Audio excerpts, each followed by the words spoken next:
الله الحمد لله نحمده ونستعينه ونستغفره ونؤمن به ونتوكل عليه ونعوذ بالله من شرور أنفسنا ومن سيئات أعمالنا من يهده الله فلا مضل له ومن يضلله فلا هادي له ونشهد أن لا إله إلا الله وحده لا شريك له ونشهد أن سيدنا وشفيعنا ومولانا محمدا عبده ورسوله أما بعد فقد قال الله تبارك وتعالى في كلامه المجيد والفرقان الحميد أعوذ بالله من الشيطان الرجيم بسم الله الرحمن الرحيم والضحى والليل إذا سجى ما ودعك ربك وما قلى وللآخرة خير لك من الأولى ولسوف يعطيك ربك فترضى وقال تعالى في شان حبيبه مخبرا وآمرا إن الله وملائكته يصلون على النبي يا أيها الذين آمنوا صلوا عليه وسلموا تسليما اللهم صل على سيدنا ومولانا محمد وعلى آل سيدنا ومولانا محمد وبارك وسلم الصلاة والسلام عليك يا رسول الله وعلى آلك وأصحابك يا حبيب الله الصلاة والسلام عليك يا شفيع المذنبين وعلى آلك وأصحابك يا رحمة للعالمين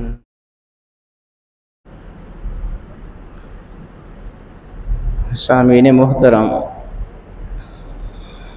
اسلامی ایام کے مناسبت کے حوالے سے ہم گفتگو کرتے رہتے ہیں۔ یکم محرم الحرام کو سیدنا عمر فاروق رضی اللہ تعالی عنہ کی شہادت ہوئی تھی، تو اس حوالے سے بات کی تھی۔ پھر 10 محرم الحرام کو شہدائے کربلا کے حوالے سے گفتگو ہوئی تھی۔ اب آگے ایک تاریخ آ رہی ہے، 18 محرم الحرام، محرم کی 18 تاریخ۔ اس میں بھی ایک وصال ہوا ہے، تو میں خیال تھا کہ اس حوالے سے بات کرتا ہوں، چونکہ 18 تاریخ آ رہی ہے 2-4 دن کے بعد، اگلا جمعہ چونکہ اس کے بعد چلا جائے گا، تو میں نے کہا اسی جمعے پہ بات کر لیتا ہوں۔ جو حضور علیہ السلام کے خاص عشاقان ہیں، خاص عاشق ہیں، بہت سے ایسے لوگ گزرے ہیں جن کا حضور علیہ السلام کے ساتھ بہت گہرا تعلق رہا ہے۔ ان میں وہ لوگ بھی ہیں جو صحابہ کرام ہیں، جو حضور کے زمانے کے ہیں، اور ایسے لوگ بھی ہیں جو حضور علیہ السلام کے زمانے سے بعد آنے والے لوگ ہیں۔ ان میں بھی عجیب عجیب عاشق گزرے ہیں، اور بہت زیادہ تعلق رکھنے والے حضور علیہ السلام کے ساتھ گزرے ہیں۔ ان ناموں میں سے آپ نے ایک نام سنا ہوا ہے، جن کو مولانا عبد الرحمن جامی کہا جاتا ہے۔ حضور علیہ السلام کے نعت گو شاعر ہیں بہت بڑے، مولانا عبد الرحمن جامی، مولانا جامی کے نام سے مشہور ہیں۔ آپ نے بارہا ان کا نام بھی سنا ہے، ان کے کلام بھی سنے ہیں۔ تو ان کا وصال 18 محرم کو ہوا تھا، تو میرا خیال تھا کہ ان کی زندگی کے حوالے سے کچھ باتیں آپ کو بتاؤں گا، کیونکہ یہ سارے ہی لوگ ہمارے لیے بہت معتبر ہوتے ہیں، کیونکہ ہماری جو اصل مقصود ہے ہمارا، وہ تو حضور علیہ السلام کی ذات ہے۔ اس ذات کے ساتھ جس کا جتنا تعلق ہو جائے وہ ہمارے لیے اتنا ہی محترم ہو جاتا ہے۔ یہ حضور کے عشق میں ڈوبی ہوئی شخصیت مولانا عبد الرحمن جامی رحمۃ اللہ تعالی علیہ، بہت سارے ان کے کلام ہیں، فارسی کلام ہیں، اور وہ مشہور جو بہت زیادہ پڑھی جاتی ہے نعت ان کی،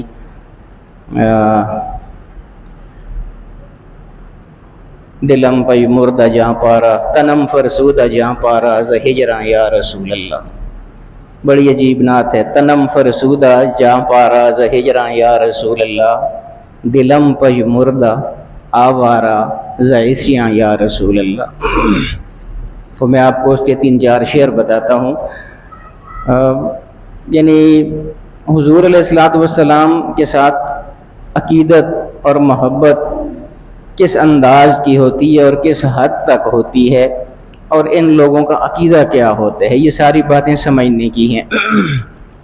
تو وہ کہتے ہیں کہ تنم فرسودہ جاں پارا ز ہجراں یا رسول اللہ، یا رسول اللہ آپ کی جدائی میں، آپ کی فرقت میں، آپ کے دور ہونے کی وجہ سے میرا جسم بیکار ہے اور پارا پارا ہے گناہوں کی وجہ سے۔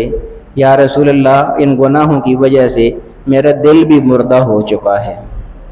یعنی حضور کو اب مخاطب کر کے کہہ رہے ہیں نا، جیسے حضور ان کی بات ساری سن رہے ہیں، ان کو مخاطب کر رہے ہیں کہ یا رسول اللہ میری جان بھی پارا پارا ہے، میرا دل بھی پج مردہ ہے، گناہوں کی وجہ سے تاریک ہو چکا ہے۔ پھر آگے استغاثہ کیا کر رہے ہیں، حضور علیہ السلام سے کیا مانگ رہے ہیں؟ یعنی ایک تو یہ تقاضا کر رہے ہیں کہ آپ کی فرقت کی وجہ سے بہت پریشان ہوں، آپ کی دوری کی وجہ سے بہت پریشان ہوں، تو قریب آئیے۔ اب قریب کیسے آئیے؟ اگلا شعر دیکھیے۔ چوں سوئے من گزر آئی، یا رسول اللہ جب ہماری طرف آپ کا آنا ہو جائے، منے مسکین زناداری، تو یا رسول اللہ اگر ایسا ہو جائے، کوئی خوبصورت لمحہ آ جائے کہ آپ کا ارادہ بن جائے ہم غریبوں کی طرف آنے کا اور ہمیں دیدار کرانے کا، تو مجھ مسکین کی طرف بھی ضرور تشریف لائیے گا۔ فدائے نقش نعلے نت کنم جہاں یا رسول اللہ، کتنی بڑی بات ہے۔ یعنی حضور علیہ السلام کو دیکھنے کی طلب ہے، ان کو دیکھنے کا ارادہ ہے اور اس کا تقاضا کر رہے ہیں، لیکن کیا فرماتے ہیں؟ یہ نہیں فرما رہے کہ جب آپ تشریف لائیں گے تو میں آپ کو دیکھ کے اپنی جان آپ پر نثار کر دوں گا، یہ بھی نہیں فرماتے کہ آپ کے قدموں پر جان نثار کر دوں گا۔ فرماتے ہیں کہ جب آپ تشریف لائیں گے تو آپ اتنے معزز، اتنے محترم، اتنے مکرم ہیں کہ جب آپ جلوہ آرا ہوں گے تو آپ کی جو جوتیاں ہیں ان جوتیوں پر نہیں بلکہ ان جوتیوں کو جو نشان ہیں یا رسول اللہ ان پر بھی اپنی جان فدا کر دوں گا اور قربان کر دوں گا۔ یعنی جوتیوں کے نشان پر اپنی جان قربان کر دوں گا۔ جوتیاں تو بہت بڑی چیز ہے ان کے نزدیک، جوتیوں کے نشان جو زمین پر پڑیں گے ان پر اپنی جان وار دوں گا، قربان کر دوں گا۔ ذکردہ خواہش حیرانم، جو کچھ کیے ہیں گناہ یا رسول اللہ ان کی وجہ سے حیران پریشان ہوں۔ ابھی یہ اپنی وہ حالت بیان کر رہے ہیں۔ ذکردہ خواہش حیرانم سیاہ شد روز اسیانم، یا رسول اللہ اتنے گناہ کیے ہیں کہ میرے دن بھی جو ہیں وہ بھی تاریک ہو چکے ہیں، گناہوں کی وجہ سے سیاہ ہو چکے ہیں۔ ذکردہ خواہش حیرانم سیاہ شد روز اسیانم، پشیمانم پشیمانم پشیمان یا رسول اللہ، یا رسول اللہ اتنے گناہ کیے ہیں کہ دن بھی میرے جو ہیں وہ راتوں کی طرح سیاہ ہو چکے ہیں، تو گناہوں کا احساس ہے یا رسول اللہ، میں اس پر بہت زیادہ پشیمان ہوں، بہت زیادہ شرمندہ ہوں یا رسول اللہ۔ یہ ساری اپنی کیفیت بیان کرنے کے بعد پھر آخر میں کیا کہتے ہیں؟ چوں بازوئے شفاعت را کشائی بر گناہ گاراں، اب یہ حشر کا منظر آ گیا ہے۔ یا رسول اللہ اپنی جو میری جو مجبوریاں ہیں، جو میرے عذر ہیں، وہ تو یا رسول اللہ آپ کی بارگاہ میں پیش کر چکا ہوں، لیکن یا رسول اللہ ہے تو آپ کا ہی ہوں، جتنا بھی گناہ گار ہوں تو آپ کا ہی، اس لیے یا رسول اللہ عرض صرف اتنی ہے کہ جو چوں بازوئے شفاعت را کشائی بر گناہ گاراں، روز محشر جب آپ شفاعت کا بازو گناہ گاروں کے لیے کھولیں گے اور گناہ گاروں کو اپنے بازو شفاعت میں چھپا لیں گے، مکن محروم جامی را دراں جا یا رسول اللہ، یا رسول اللہ اس وقت جامی کو مت بھولیے گا، جامی کو بھی اپنے اس بازو شفاعت میں سمو لیجیے گا، اس کو بھی بچا لیجیے گا۔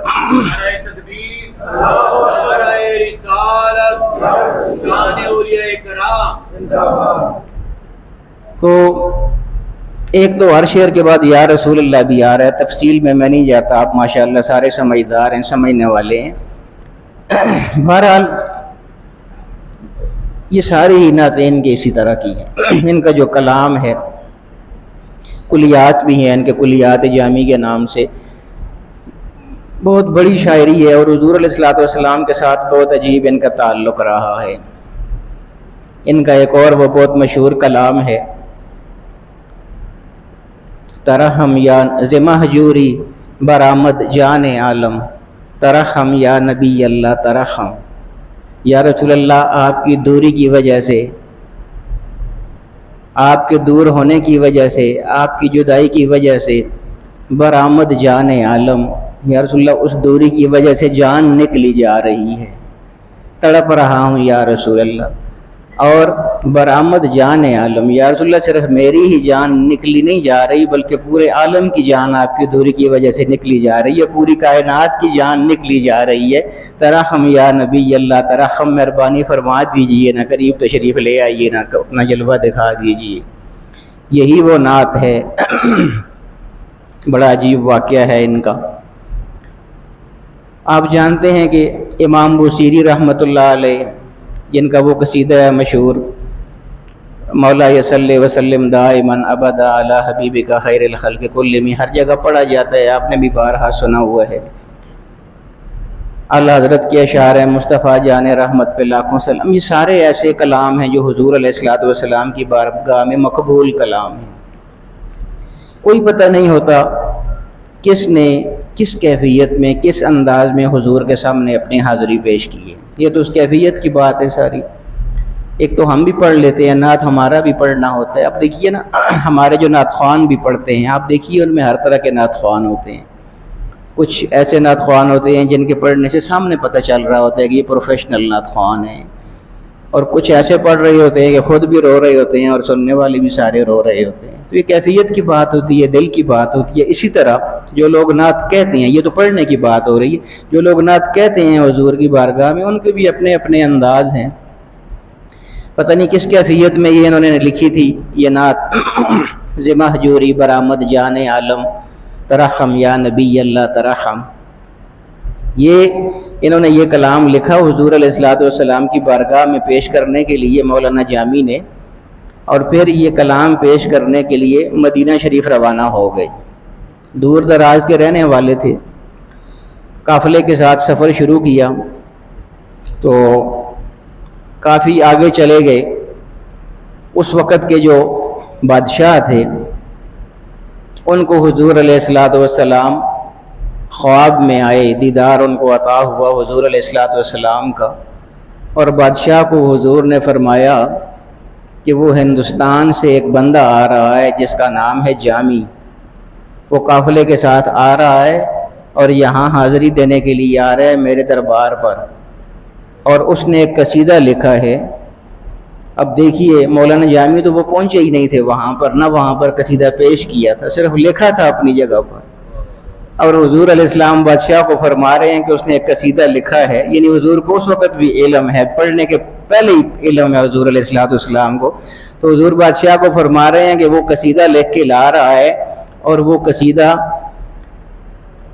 اس کو یہاں پر نہیں پڑھنا چاہیے، اس لیے میں تمہیں یہ حکم دیتا ہوں کہ اس کو یہاں آنے سے روکو، قافلے میں جا کے اس کو روکو کہ وہ یہاں نہ آئے۔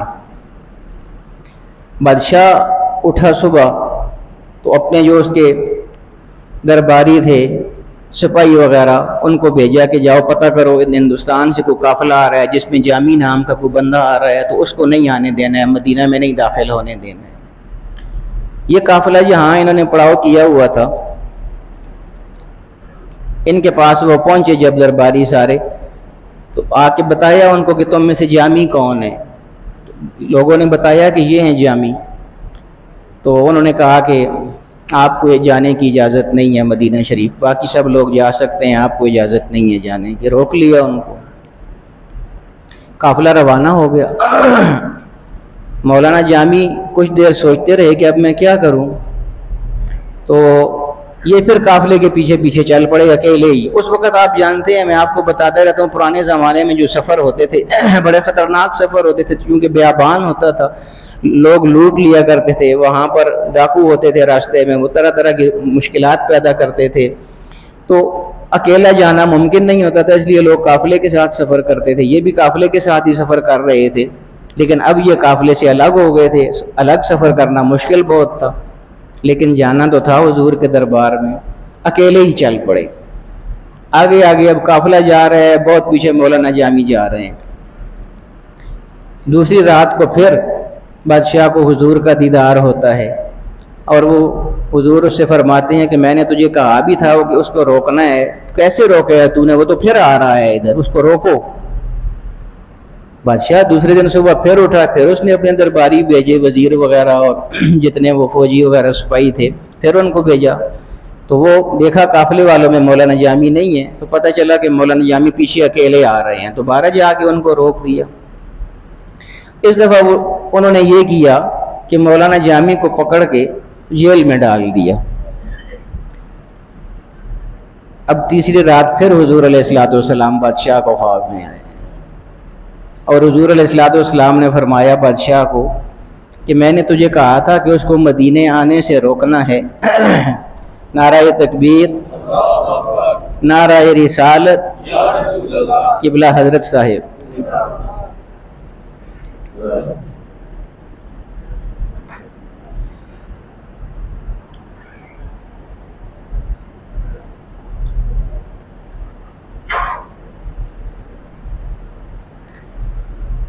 تو ایک رات بھی اس طرح گزر گئی تھی، بادشاہ اپنے طور پہ کوشش کر چکا تھا، پھر دوسری رات کو بھی کوشش ہو چکی تھی۔ بہرحال جب ان کو جیل میں ڈال دیا گیا تو حضور علیہ السلام پھر تیسری مرتبہ خواب میں بادشاہ کو دیدار ہوا، اور حضور نے فرمایا کہ میں نے تجھے منع کیا تھا کہ اس کو مدینے نہیں آنے دینا ہے، میں نے یہ تو نہیں کہا تھا کہ اس کو پکڑ کے جیل میں ڈال لو۔ اب یہ بھی حضور علیہ السلام کے علم میں ہے۔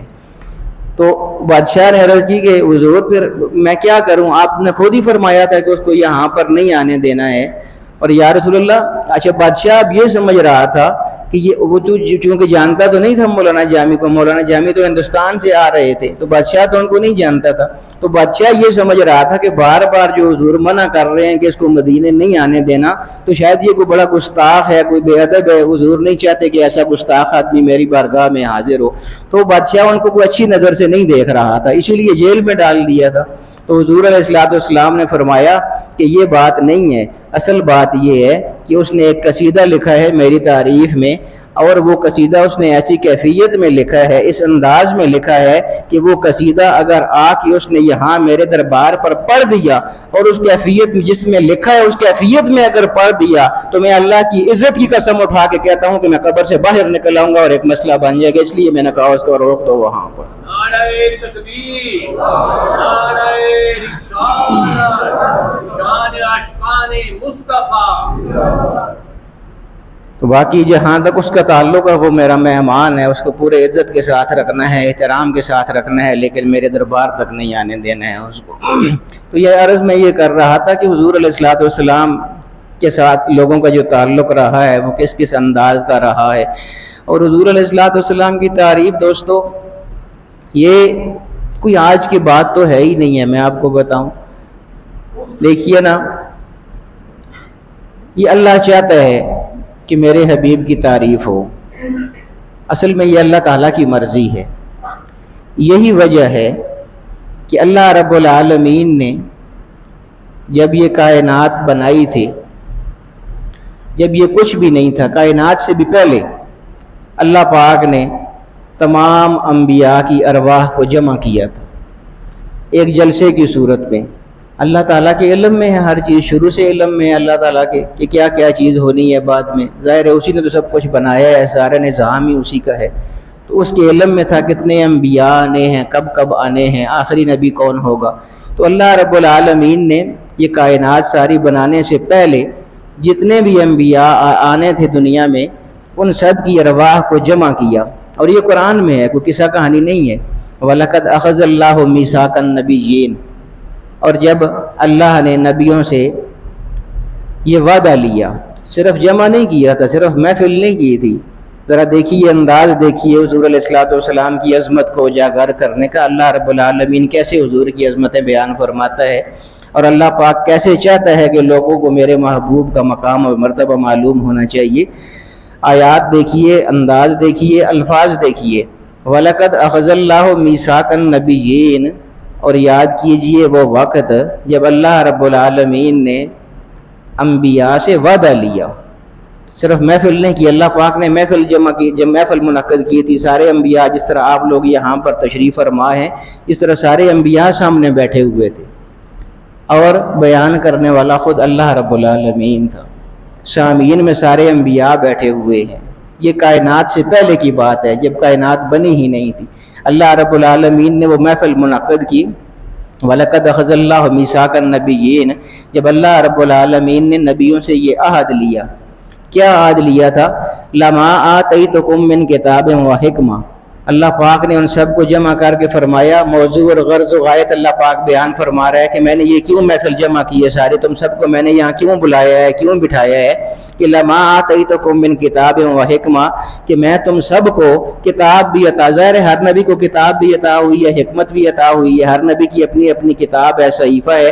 تو اللہ پاک نے ارشاد فرمایا کہ لَمَا آتَيْتُكُم مِّن كِتَابٍ وَحِكْمَةٍ, یہ ٹھیک ہے کہ میں تم میں سے ہر ایک کو کتاب بھی دوں گا, حکمت بھی دوں گا, عقل مندی بھی دوں گا, دانائیاں بھی دوں گا. اور پھر ایک وقت آئے گا کہ تم سب اپنے اپنے دور میں تبلیغ کرتے ہوگے اور ایک پوری دنیا تمہاری مطیع اور فرمان بردار ہوگی. اور اس کے بعد پھر کیا ہوگا؟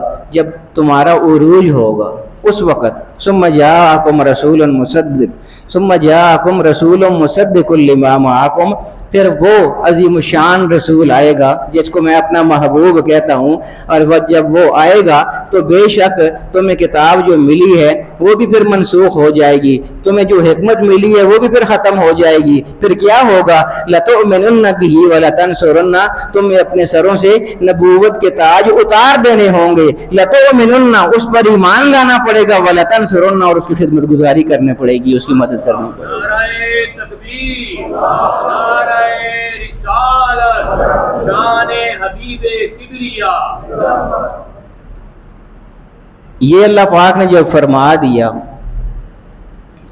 کہ میرا حبیب آئے گا تو تمہاری نبوتیں ختم ہو جائیں گی, تمہاری کتابیں منسوخ ہو جائیں گی اور تمہیں اس پر ایمان لانا پڑے گا. اب یہ بہت بڑی بات ہے, اللہ رب العالمین کا حکم ہے. سامنے سننے والے جتنے ہیں وہ انبیاء کی ارواح ہیں, انبیاء ہیں. تو کیا یہ ممکن ہے کہ اللہ رب العالمین خطاب فرما رہا اور سننے والے آگے انبیاء ہو تو وہ آگے اللہ کی بات نہ مانے؟ یہ تو ممکن ہی نہیں ہے. لیکن اہمیت دیکھیے, اس بات کی اہمیت اللہ پاک یعنی اپنے حبیب کی عظمت کو کیسے بیان فرما رہا ہے اور اس کی کتنی اہمیت بیان فرما رہا ہے کہ صرف حکم دینے پر اللہ پاک نے بس نہیں کیا. آگے دیکھیے, حالانکہ قرآن میں آپ کو اکثر کہا کرتا ہوں کہ بہت بڑی باتوں کو بہت چھوٹے سے انداز میں بیان کر دیتا ہے, بہت بڑے بڑے مفہوم قرآن کی چھوٹی سی آیت میں مل جاتے ہیں. لیکن یہ تفصیل جب اپنے نبی کی عظمت کی بات آئی, حکم بھی دے دیا ان کو کہ تمہیں ایمان بھی لانا پڑے گا اس نبی پر اور اس کی خدمت گزاری بھی کرنی پڑے گی, اس کی مدد بھی کرنی پڑے گی. یہ حکم دینے کے بعد بھی اللہ رب العالمین کو اطمینان نہ ہوا, تسلی نہ ہوئی. پھر اللہ رب العالمین نے آگے مزید کیا فرمایا؟ قال اقررتم, اللہ رب العالمین نے ان انبیاء سے یہ پوچھا, قال اقررتم, کیا تم اقرار کرتے ہو کہ جو کچھ میں نے کہا ہے تمہیں اس کی خدمت گزاری کرنی پڑے گی؟ اقرار کرتے ہو کہ ایسا ہی کرو گے؟ قالوا اقررنا, سب نے بے ساختہ کہا ہاں رب العالمین اقرار کرتے ہیں ہم, آپ کا حکم کیسے ہو سکتا ہے کہ اس کی نافرمانی کریں؟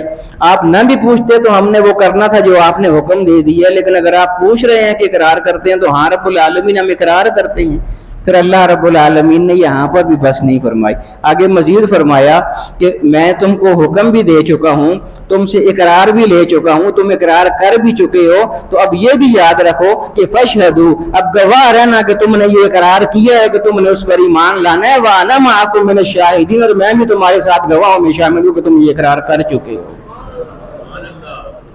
اتنا اصرار, اتنی اہمیت کسی حکم میں نہیں نظر آتی جتنے حضور علیہ الصلوۃ والسلام کی عظمت اجاگر کرنے کے حوالے سے نظر آتی ہے. تو اور ایک اور مزے کی بات یہ ہے کہ اللہ رب العالمین کے علم میں تو ہر چیز ہے دوستو، شروع سے ہر چیز اللہ کے علم میں ہے، قیامت تک جو بھی ہونے والا ہے، اس کے بعد جو ہونے والا ہے، سب کچھ اللہ کے علم میں ہے، ازل سے ابد تک تمام معلومات اللہ کے علم میں ہیں۔ تو اللہ رب العالمین کو تو یہ پتہ تھا کہ یہ جتنے بھی انبیاء جن کو میں نے جمع کیا ہے، ان سب میں سے کسی کی زندگی میں تو اس نبی نے آنا ہی نہیں ہے، پھر ان سب کو کس لیے اللہ پاک نے جمع کر لیا؟ تو علماء فرماتے ہیں کہ اس کی وجہ یہی ہے کہ بے شک ان انبیاء کے دور میں اس نبی نے نہیں آنا تھا، لیکن اللہ یہی تو چاہتا تھا کہ ان کے دور میں اس نبی نے نہیں آنا ہے، لیکن ان کو یہ پتہ تو ہونا چاہیے نا کہ جو ان کے بعد آئے گا وہ کیسا ہوگا، اور ان کو یہ معلوم ہونا چاہیے کہ وہ جب آئے گا تو ان کو پھر جس طرح سورج نکلتا ہے تو تاروں کی روشنی ختم ہو جاتی ہے، اس طرح ان کو بھی معلوم ہونا چاہیے کہ جب وہ طلوع ہوگا تو ان کی روشنیاں پھر ختم ہو جائیں گی، مان پڑ جائیں گی۔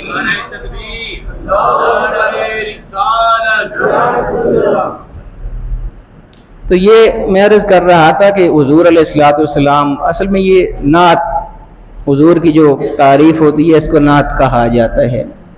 پھر نعت لغوی اور نعت اصطلاحی دو قسمیں اس کی ہوتے ہیں، ایک اصطلاحی نعت ہوتی ہے، ایک لغوی نعت ہوتی ہے۔ تو یہ اللہ رب العالمین جو حضور کی نعت بیان فرماتا ہے یہ لغوی نعت ہوتی ہے، اور ہمارے جو معاشرے میں اصطلاح استعمال ہوتی ہے وہ اصطلاحی نعت ہوتی ہے، وہ منظوم کلام ہوتا ہے، نظم کی صورت میں ہوتا ہے۔ اللہ رب العالمین کی طرف نظم کو منسوب نہیں، یعنی اللہ تعالیٰ شاعری نہیں فرماتا، وہ نثر کی صورت میں حضور کی تعریف کرتا ہے، ہوتی وہ بھی نعت ہے، اس کو لغوی نعت کہتے ہیں۔ اور جو شعراء حضرات نظم کی صورت میں، شعروں کی صورت میں حضور علیہ السلام کی تعریف کرتے ہیں، اس کو اصطلاحی نعت کہا جاتا ہے۔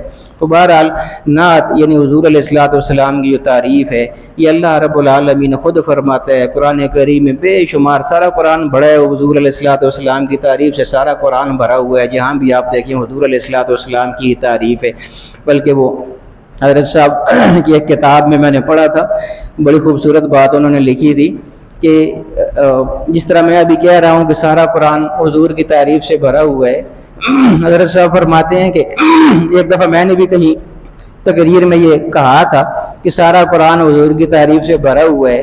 تو جب محفل ختم ہو گئی تو ایک مولانا صاحب میرے پاس آئے اور انہوں نے مجھے آ کے کہا کہ یہ جو آپ نے کہا ہے کہ سارا قرآن جو ہے حضور کی تعریف میں ہے، تو ایسے تو نہیں ہے، قرآن میں تو بہت ساری صورتیں ایسی موجود ہیں جن کا حضور کے ساتھ تعلق ہی کوئی نہیں ہے۔ مثال کے طور پر سورہ اخلاص ہے، قل هو اللہ احد، یعنی یہ ساری وحدانیت پر ہے پوری صورت ہی، قل هو اللہ احد، کہہ دیجئے، فرما دیجئے کہ اللہ ایک ہے، اللہ الصمد، اللہ غنی ہے، بادشاہ ہے، بے نیاز ہے، لم یلد ولم یولد، نہ اس نے کسی کو پیدا کیا نہ وہ کسی سے پیدا ہوا، ولم یکن لہ کفوا احد، کوئی اس کی ہمسری نہیں کر سکتا، کوئی اس کی برابری نہیں کر سکتا۔ تو اس میں حضور کی تعریف کہاں ہے؟ یہ تو ساری صورت ہی اللہ کی وحدانیت سے شروع ہو رہی ہے، اس کی بے نیازی کو بیان کیا جا رہا ہے، نہ کسی سے پیدا ہوا نہ کسی کو پیدا کیا نہ کوئی اس کا ہمسر، ساری تعریف ہی اللہ رب العالمین کی ہو رہی ہے۔ تو آپ کیسے کہتے ہیں کہ ہر جگہ حضور کی تعریف موجود ہے؟ تو ارشاد فرماتے ہیں کہ میں نے اس کو یہ کہا کہ اور باتیں تو قرآن کی چھوڑیں، یہ جو بات آپ نے کی ہے قل هو اللہ احد کی، میں اسی سے آپ کو بتا دیتا ہوں کہ یہ بھی حضور علیہ السلام کی ساری تعریف ہے۔ وہ کہنے لگے جی وہ کس طرح؟ تو میں نے کہا کہ یہ صورت شروع ہی قل سے ہو رہی ہے، اس کا لفظ پہلے آتا ہے قل هو اللہ احد، اور قل وہاں پر آتا ہے جہاں اللہ رب العالمین اپنے حبیب کو یہ فرما رہا ہوتا ہے کہ آپ کہیے، آپ فرما دیجئے، یعنی اللہ رب العالمین یہ بتانا چاہ رہا ہے صورت میں کہ بے شک میں احد ہوں، بے شک میں صمد ہوں، لم یلد ولم یولد ہوں، ولم یکن لہ کفوا احد ہوں، میری وحدانیت ٹھیک ہے لیکن وہ اس وقت قبول ہوگی یا رسول اللہ جب آپ اپنی زبان سے مجھے احد کہیں گے، پھر لوگ مجھے احد کہیں گے تو میں ان کی وحدانیت کو قبول کروں گا۔ نعرہ تکبیر، نعرہ رسالت، حضرت صاحب، کتنی خوبصورت بات ہے اور واقعی صحیح بات ہے، ورنہ یہ ایسے بھی شروع ہوتے اللہ احد، اللہ الصمد، اللہ ایک ہے، اللہ بے نیاز ہے، لیکن کل کیوں شروع میں لگایا؟ اس لیے لگایا کہ جب آپ کہیں گے اور آپ کی اتباع میں لوگ کہیں گے تو پھر میں ان کی وحدانیت کا اقرار قبول کروں گا اپنی بارگاہ میں۔ اسی لیے وہ حضرت عمر رضی اللہ تعالی عنہ، یہی اتباع ہوتی ہے نا۔ حضرت عمر رضی اللہ تعالی عنہ آپ جانتے ہیں بہت بڑے موحد ہیں۔ ایک دفعہ حجر اسود کو جب بوسہ دینے لگے، حالانکہ آپ جانتے ہیں کہ حجر اسود حضور علیہ السلام کے فرمان کے مطابق جنت کا پتھر ہے، اور جو آدمی قیامت تک اس کو استلام کرے گا، سلام کرے گا یا بوسہ دے گا، قیامت کے دن حجر اسود اس کی شفاعت کرے گا، سفارش کرے گا وہ پتھر کہ ہاں باری تعالیٰ اس نے مجھے سلام کیا تھا، میں آج اس کی سفارش کرتا ہوں، اس کو بخش دے۔ یہ حدیث ہے صحیح، لیکن اس کے باوجود حضرت عمر جب اس کے سامنے کھڑے ہوئے تو وہ یہ بتانا چاہتے ہیں کہ یہ نفع نقصان نہ دیکھا کرو، یہ دیکھا کرو کہ یہ کام ہم کیوں کر رہے ہیں۔ انہوں نے اس پتھر کو مخاطب ہو کے حجر اسود کو کہا کہ انی اعلم انک حجر، میں جانتا ہوں کہ تو ایک پتھر ہے، لا تنفع ولا تضر، نہ تو کسی کو نفع دے سکتا ہے نہ کسی کو نقصان دے سکتا ہے، تو جو نفع نقصان دیتا ہے تو اس آقا کی وجہ سے دیتا ہے۔ لولا قبلک رسول اللہ صلی اللہ علیہ وسلم ما قبلتک، اگر میرے آقا مولا صلی اللہ تعالیٰ علیہ وسلم نے اپنے لب ہائے نازنین تجھ پر نہ رکھے ہوتے تو میں بھی نہ رکھتا، میں ان کی اقتداء میں آج تم کو چوم رہا ہوں، انہوں نے چوما تھا اس لیے میں بھی چوم رہا ہوں۔ تو یہ حضور علیہ السلام کا بہت بڑا مقام و مرتبہ ہے دوستو، اور ان کی شان میں جو لوگ قصیدے لکھتے ہیں، نعتیں لکھتے ہیں، ان کے بھی بڑے مقام اور مرتبے ہیں۔ انشاءاللہ اس موضوع پر آگے بات چلتی رہے گی۔ اللہ رب العالمین حضور علیہ السلام کا سچا امتی بننے کی توفیق عطا فرمائے۔ وآخر دعوانا الحمدللہ رب